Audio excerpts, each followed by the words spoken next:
सूरत निसा आयत नंबर 137।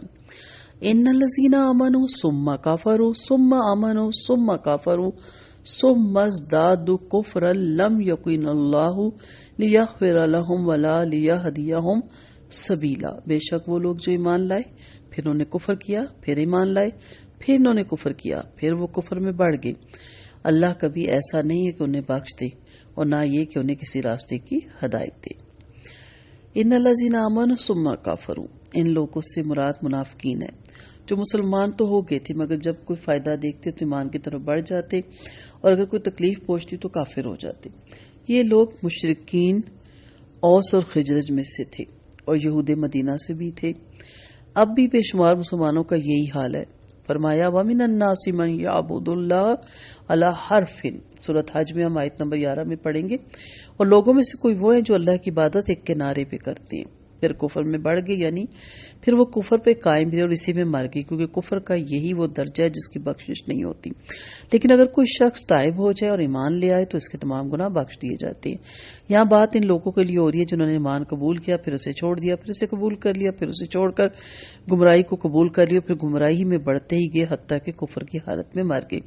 तो मरने के बाद ऐसे लोगों की तौबा कबूल नहीं, अल्लाह इन्हें माफ नहीं करेगा, क्योंकि इस सूरत हाल तक पहुंचने के बाद इससे निकलने की कोई सूरत ही नहीं कि अब उन्हें निकलने की कोई सूरत मिल सकती।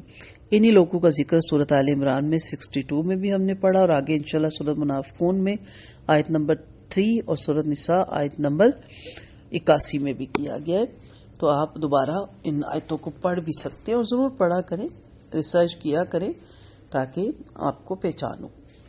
तो जिस तरह पहली आयत में ईमान के लफ्ज 2 महीनों में इस्तेमाल हुआ, इस तरह इस आयत में कुफर का लफ्ज भी 2 महीनों में इस्तेमाल हुआ। एक ये कि सिरे से मुसलमानों की जमात में शामिल ही ना हो और इन सब उमूर मज़कूरा का इनकार कर दे। दूसरा ये कि ईमान का ज़बानी दावा करके मुसलमान में शामिल तो हो जाए लेकिन जो असरात इस अकीदे के इसकी तबीयत पर मुरतब होने चाहिए थे वो ना हो, ना ही वो अपने तरीके जिंदगी को शरीय तकाज़ों के मुताबिक ढालने की कोशिश करे। ऐसा ईमान भी कुछ फायदा ना देगा और ये सरासर गुमराही है।